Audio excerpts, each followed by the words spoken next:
let's unpack this. Imagine a night, late September, under that big Texas-Oklahoma sky. Yeah. The air is just buzzing, Hundreds of people, all passionate, high-stakes, adrenaline. Right. Just pumping. Right. And then, bang, a single gunshot. Just cuts through everything. Turns this intense sporting event completely on its head. Panic. Yeah. And this isn't like some Hollywood script. This actually happened. It's a real moment. And for the people in that world, the American Pit Bull Terrier world, the APBT folks, well, this became legendary.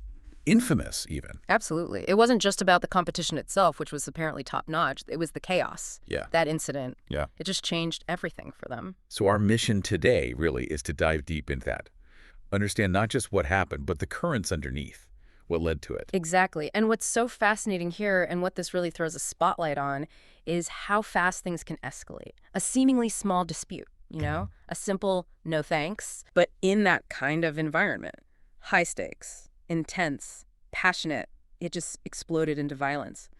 So today we're doing a deep dive into that specific event, the Southwest APBT Convention of 1973. It really etched itself into their history, didn't it? Oh, completely. It became infamous, not just for the quality dogs, but for this shocking incident. It was a turning point, a really profound one. And it shows that balance, or maybe the lack of it sometimes, between intense passion and, well, needing some control, some safety. What was the core of it?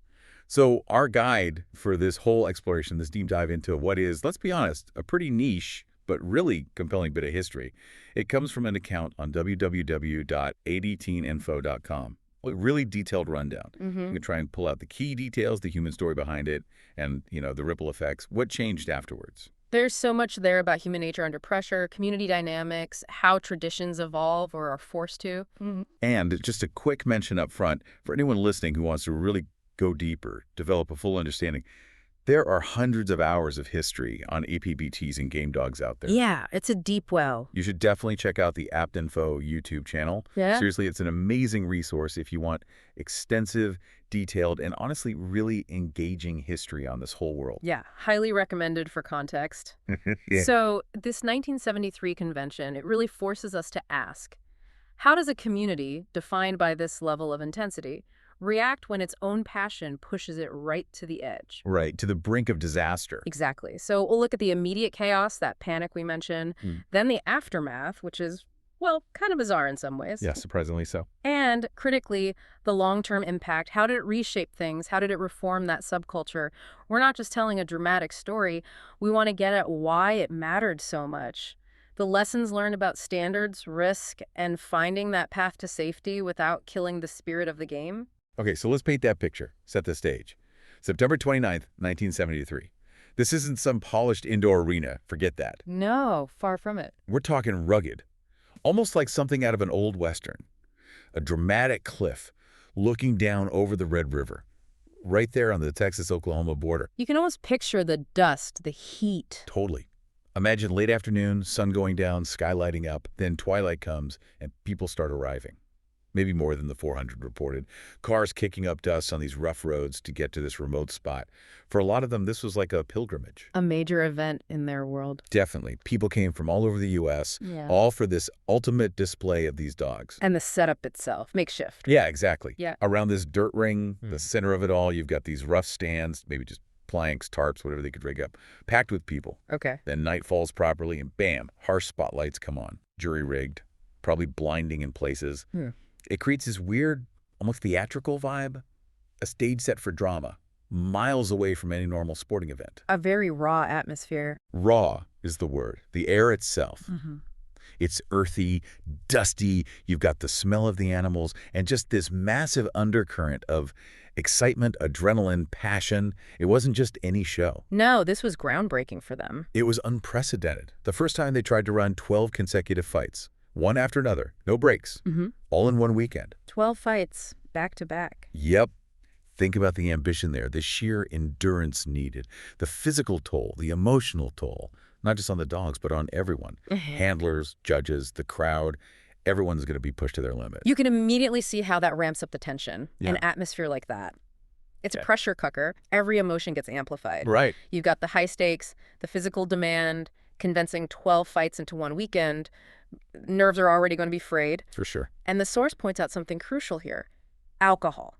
Significant alcohol consumption. Not just the spectators, but competitors too. Ah, that adds another layer. A big layer. Alcohol lowers inhibitions, messes with judgment.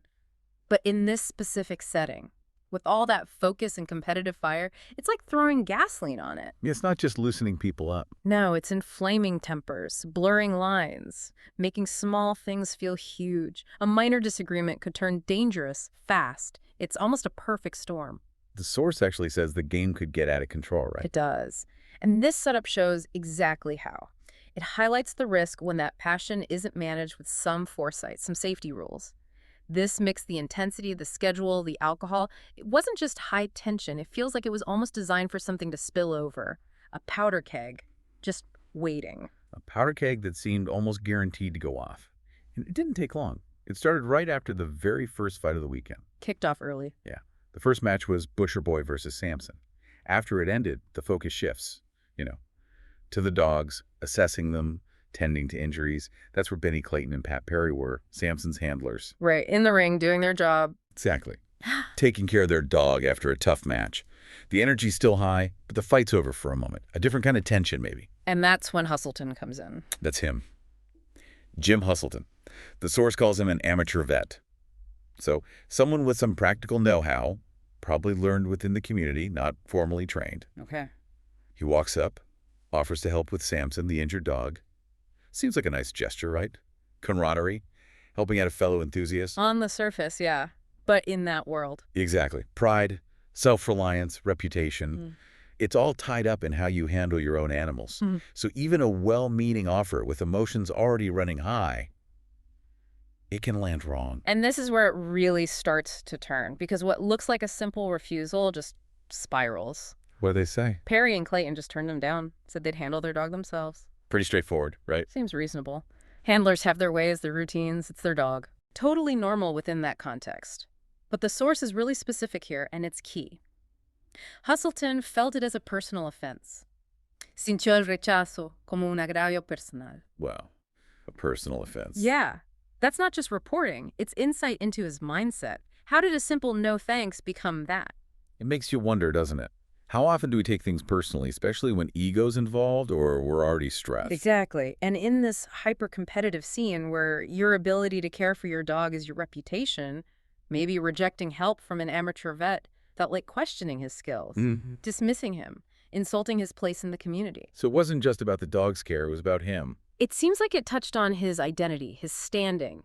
And in that pressure cooker, with alcohol flowing, inhibitions down, that professional boundary just vanished. It became deeply personal, fast. And that misinterpretation or maybe overreaction, that was the spark. That was the critical moment. It pushed Hustleton from offering help to feeling deeply wronged, nursing a grievance. And it wasn't just a quiet grievance. He didn't just walk off mad. No, far from it. It escalated immediately. From feeling slighted to plotting violence terrifyingly quickly. He leaves the ring, goes to his car, clearly furious. Okay. And there, with Floyd Merriman, he says something chilling. The source quotes it directly. Dam tu pistola. Igual tendré que disparar a uno de esos texanos. Which means... Give me your pistol. I might have to shoot one of those Texans. Whoa. Just like that. From being turned down helping a dog to, I need a gun to shoot someone. Exactly. The leap is staggering. It shows how thin that line was between passion and deadly aggression there. It wasn't just tough talk. It was an explicit intent to use a gun. That changes everything. The stakes just went through the roof. Life and death stuff now. It turned a personal spat into an active, immediate threat. Right there at the convention. This demand for a pistol? Yeah. It was just a clear sign of how bad things can get when pride, anger, and weapons all mix. No attempt to cool down, just straight to extreme violence. Zero de-escalation in his mind at that point. It shows how deeply he felt wronged, but also the immediate availability, or at least desire, for a firearm as the solution. It wasn't just potential trouble anymore. It was an active intent to harm. The whole atmosphere must have shifted, even if not everyone knew yet. The air got heavier for sure. The threat was real now. And things were about to get even worse, fast. While some folks like Don Mayfield and Bobby Hall were busy elsewhere, getting their dog Tombstone ready for his fight, they were oblivious. Right, life carrying on for some. But the fuse was lit. And then someone tries to intervene, maybe. a warning comes. Yeah, a young spectator, nicknamed Bull. He was related to George Gilman, another figure there. Bull goes straight to Benny Clayton. The guy who refused Hustleton's help. Right. And Bull tells him, point blank, "Ese tipo te va a disparar." That guy is going to shoot you. So the threat wasn't secret. Clayton knew. He was warned. Directly warned. And how does Clayton react? The source says he was visiblemente ebrio, visibly drunk. Oh boy. Drunk, warned he's about to be shot. That's a bad mix. Terrible. Judgment impaired, inhibitions gone. And to make it worse, he's with H.L. Plummer, a guy known for being aggressive. So a drunk guy with an aggressive buddy just got told someone's planning to shoot him. It's like all the brakes just failed. Any chance of thinking clearly was gone. So what did he do? Didn't back down, I guess. No. Fueled by the booze, maybe Plummer's presence, the threat, he gets up. And he desenvainó su pistola. He drew his own pistol. Clayton had a gun too. Apparently so. He pulls it out and starts walking across the ring, pointing it right at Hustleton. Oh my God. So now you've got two armed men, one threatening the other's now advancing with a gun drawn. It's a full-blown armed confrontation unfolding right there. The crowd's focus snaps from the dogs to this horrifying human drama. Seconds must have felt like hours. That warning from Bull, Yeah. it just confirms Hustleton wasn't bluffing. Yeah. It made the confrontation almost inevitable. And Clayton being drunk is so critical. His reaction wasn't rational self-defense. It was impulsive, alcohol-fueled aggression. Plus, Plummer egging him on, probably. Drawing his own gun and walking towards Hustleton. That's not defense. That's escalating massively. He's initiating the confrontation now. And right at that peak moment, Louis Ching steps in. Tries to stop it. Someone tried to intervene. Yeah, bravely intercepted Clayton, grabbed his arm forcefully, sujetándole el brazo con fuerza, trying to prevent a shootout, which could have been way worse. Okay, so maybe. But in the struggle, the gun went off. Oh no. The weapon discharged. The bullet hit Jim Hustleton in the knee. So Ching trying to stop it actually caused the shot. Or was it inevitable? It's that blurry line, isn't it? Intent versus accident in total chaos. Was it accidental firing or just the unavoidable result of waving a loaded gun around drunk? Hard to say definitively, but the result. Devastating. Instant chaos. Total breakdown of order. The source describes it vividly. La gente entró en pánico bajo los reflectores y se produjo una estampida de espectadores que huían hacia los acantilados. People panic under the spotlights. Yeah. I stampede towards the cliffs. Yeah. Imagine that. The switch from watching a show to sheer terror. Hundreds of people just moments before focused on the ring, now scrambling for their lives, literally trying to climb up cliffs in the dark under those spotlights. That's primal fear. Safety just evaporated. Completely. It wasn't just a fight anymore. It was a crisis. People felt their lives were on the line. The whole atmosphere just shattered in a second. That image, the spotlights catching people scrambling up cliffs, it says everything about the terror. It really does. It wasn't just the two guys involved. The gunshot ripped through the whole crowd, broke any sense of safety, any shared purpose, just pure individual survival instinct taking over. It shows how fragile order is in those intense, maybe unregulated settings. Absolutely. And the collective shock, the trauma of that moment, that stayed with people. Okay, so someone shot, panic, people fleeing. What happens next? Convention over, right? Call the cops. You'd think so. Logically, yes. Shut it down. But nope, not what happened. Hustleton gets taken to the hospital, obviously. Shot in the knee. But then the story gets really weird and very revealing about the culture. How so?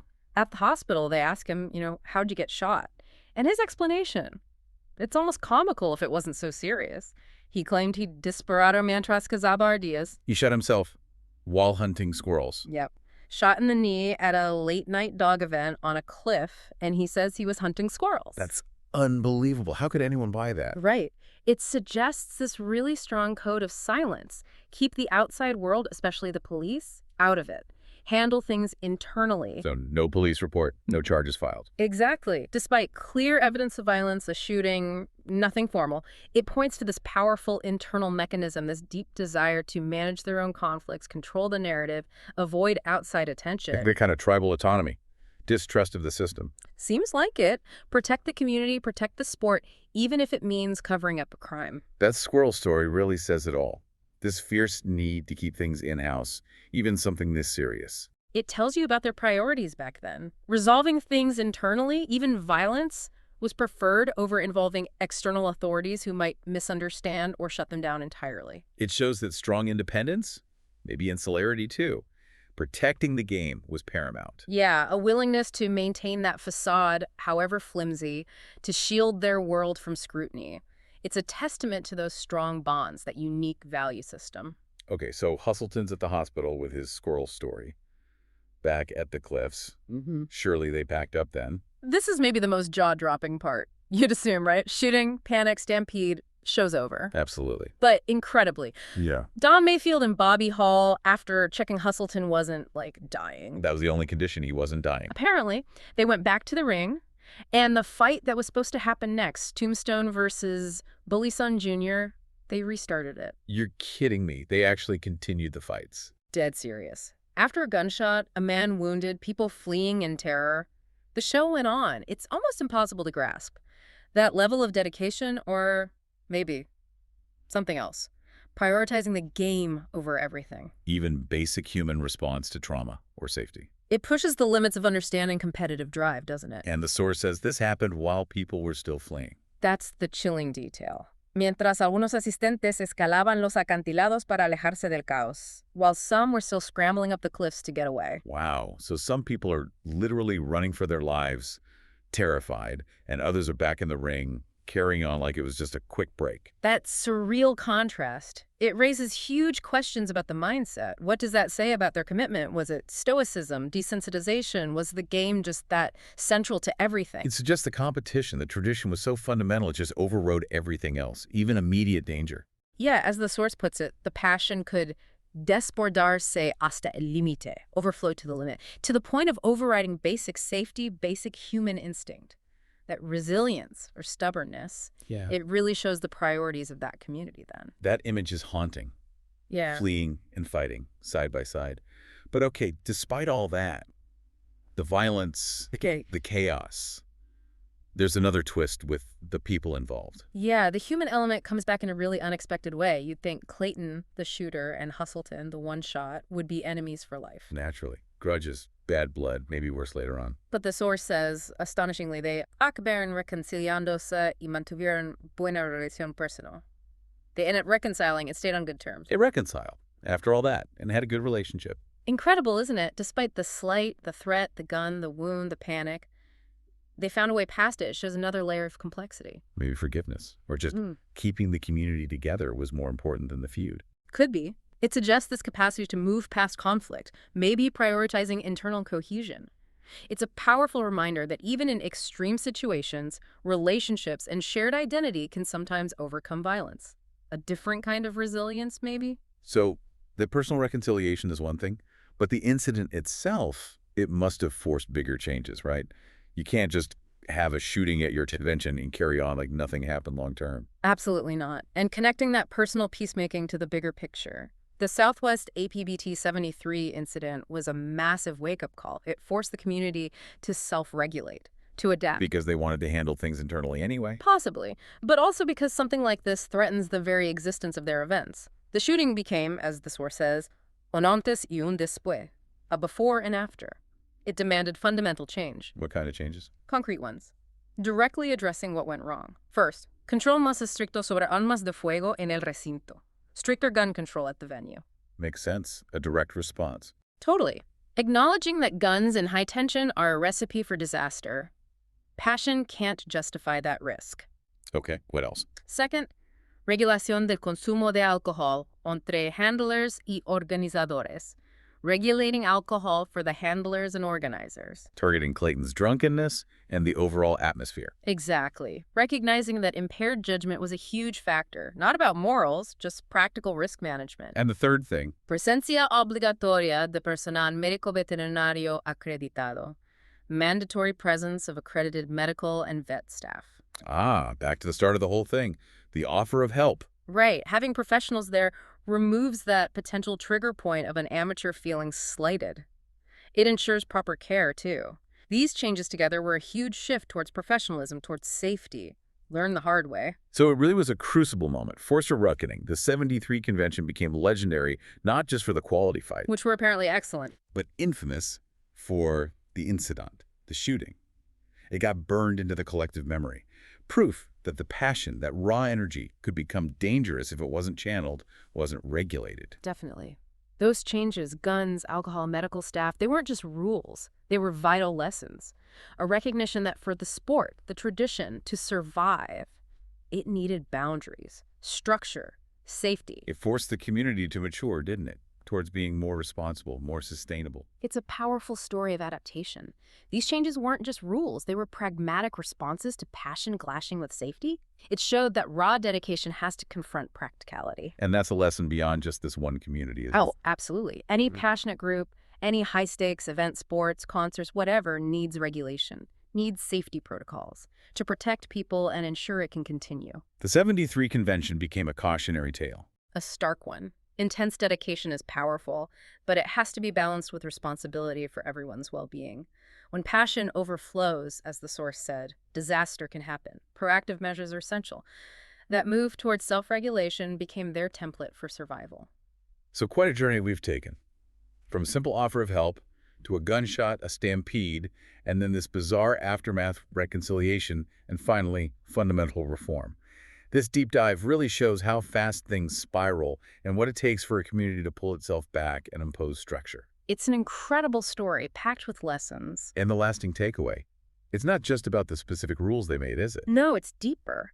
It's about how any deeply passionate community, like the APBT world back then, has to walk that tightrope, fiercely upholding tradition versus bringing in safeguards for people's well-being. Finding that balance. Exactly. The 1973 story is a raw lesson in that tension, how the fire of tradition needs to be tempered, managed, so it can actually endure safely. Makes you think. What really stands out to you listening to this? And how do we all, in our own lives, our own communities, find that balance between passion and responsibility, making sure the game, whatever it is for us, doesn't overflow in a dangerous way? It's a question worth pondering. Definitely. And one last reminder, if you want to keep exploring this world, get more history, more context, hundreds of hours await you. Check out the APBT INFO YouTube channel, truly for an extensive, deep, and engaging dive into APBT and GameDog history. It's the place to go. We really recommend it.